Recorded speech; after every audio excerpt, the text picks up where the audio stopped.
if you were going to sleep with someone who's disabled, what is the one thing you should know? I'm here with Tasha, who will be speaking at ConvergeCon on Crip in the Bedroom, and I'm Kathy Bartoli from theintimacydojo.com. Thanks so much for being here, Tasha. Of course, I'm really excited to be here and to speak at ConvergeCon on this topic. It's dear to my heart, Yeah. which will be a lot funnier when you figure out more stuff about the panel. Yes. So I want to hear more about the panel, but I'm curious, like, if someone was going to sleep with you, someone who was disabled, what's the one thing you think they should know? The most important thing that they need to know is you're probably not going to hurt us. Yeah, that's a great, like, I think a lot of people are worried about hurting someone. I mean, in general, we don't want to hurt each other, and if we're not sure, it's scary. Yeah, it's totally scary, and it's not a conversation that's, come up ever, and I just really want people to be able to talk about it because it's really important. Yeah. No, I think that so much of our society says if you're disabled, I'm a bigger person, like you're no longer sexual. Like you're Yeah, we're actually gonna talk about like what it's like to try to feel sexy in a world that basically says that you're not and says that there's nothing attractive about somebody like who might drool or maybe have different scarring or whatever it may be. Yeah. Oh, yeah, I think that we have so much media presence about we're supposed to look a very certain way in order to qualify for the sexual, to be sexy. Oh, I know, it's definitely something that most people don't acknowledge is just another layer to it, because I'm pretty sure people recognize that, oh no, you can't be perfect, but it's even harder when perfect is, healthy and you're not necessarily. I would think that's really challenging, and yet people have desires, whether their body is the shape of what we see on TV or not. Yeah, that's exactly it. And yeah, it's almost dehumanizing at least that's been my experience as a bigger person. I don't have your lived experience of disability. No, I know what you mean. It does overlap in a way because you both end up feeling really rejected for something you can't necessarily, control or do much about, and it's very much like a thing in your body. And yeah, no, I know what you mean. Yeah. I really appreciate that you're talking about it, and even just saying, hey, everybody can have sexual desire. Everyone can want to enjoy sex. Can you tell me a little bit more about some of the people on your panel? So I'm gonna be there.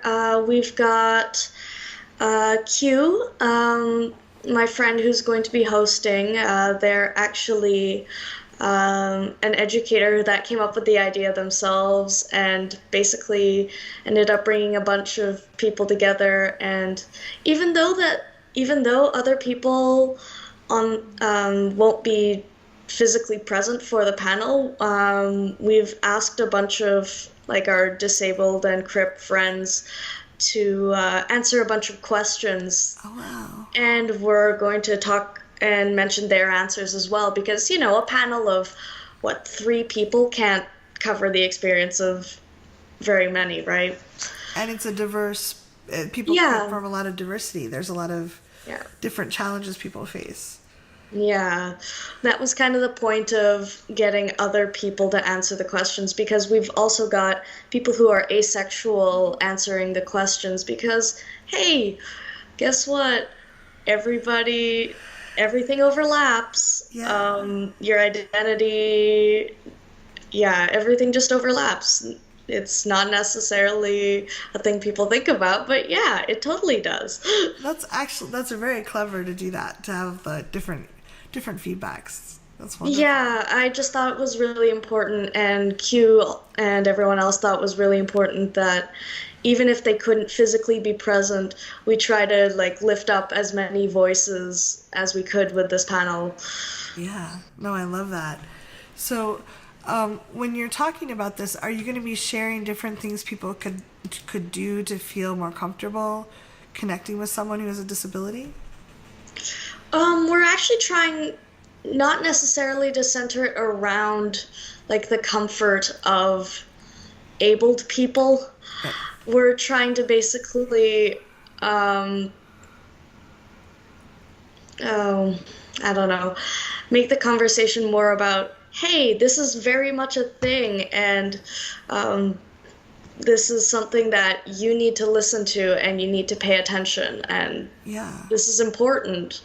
So you'd be centering the people with disabilities Yeah, and talking about their sexuality, which is amazing and beautiful. yeah. That's exciting. And it says you're going to talk about kinky and all kinds of different intersectionality and Yeah, as I said earlier, like identity and what you like, what you don't like, all of that overlaps. I mean, you can't just say that one disabled person speaks for everyone because you can't. yeah. No, I'm really excited. I think it's so needed because there's so little about, it's just not a lot of people talking about this. I know. I think that's a shame, but I'm really really glad we get to have this chance to talk about it. Yeah, what a powerful, powerful talk. And I love that you're bringing in so many different perspectives and Yeah. having someone. I love this. The main goal is creating space for Crips and disabled in the room, and I think Yeah, because there's probably gonna be other Crips and disabled people in the room. Like you don't know. yeah, no, that's really powerful. If you wanted to, if for someone who's watching this who may or may not be able to get to ConvergeCon this year, is there one tip you'd like to share for helping how they can be an ally to people that are stepping forward and owning their sexuality and their disability? Um, I think one thing that would be really helpful is um, not going totally the opposite direction and hypersexualizing us. Yeah, I mean, yay, you find us attractive, but also, yay. yeah, Yeah, it's just it would be nice if other people would consider us like just as attractive as abled people. Like it's more an equality thing than it ever will be like we want to be above someone else. Like that's not what we're aiming for at all. yeah. No, this is amazing. Could you tell me, like, you're gonna be at ConvergeCon? Have you been? Is this your first time at Converge? Yes, it is. It is Yeah. for everyone on the Oh, panel. how fun! Yeah, this Yeah. will be the first time I get to meet you, and it's not that far away. Yeah, it'll be great. Yeah. So why are you excited to be at ConvergeCon this year? Um, One of the draws for me has actually been seeing who's in the audience and who's going to show up because I want to know like, hey, is it mainly professionals? Is it mainly like just people off the street? I want to know who's showing up and then think about like, hey, who needs to show up? Yeah. Yeah. Well, I'll put a link below for people that want to learn more, because we don't have a whole bunch of time right now. Oh, I But know. yeah, and I'm really excited about your talk. I'm so glad you're doing it. And ConvergeCon is such a warm welcome. Like, I love Vancouver too. That's full of so many warm, friendly people. But I Yeah. love, they draw together some really amazing people. So I think you'll have a good welcome there. And Yeah. I'm looking forward to hearing you share about this because there's not enough normalization and sharing to help people No. feel like less alone and less Yeah, isolated with this. I know. And sex is such an awkward topic for everyone anyway that if you go off into any sort of specific topic, it's like, whoa, no, no, no, we're not going there. Mm-mm. Yeah. So we want to go there. We want to get awkward. We want to go into that weird space where you're not really sure if that's a question you should ask. Those are perfect. Oh, I love embracing the awkward and stepping into Yeah. that. So thank you again for your courage and for sharing this. I really do appreciate it, Tasha, and thanks for spending the time with us. Of course. I'm just so excited for this to happen. Yeah. So if you're watching this and you have questions or comments, please leave them below. We'll try to get back to you. Thanks very much. See ya.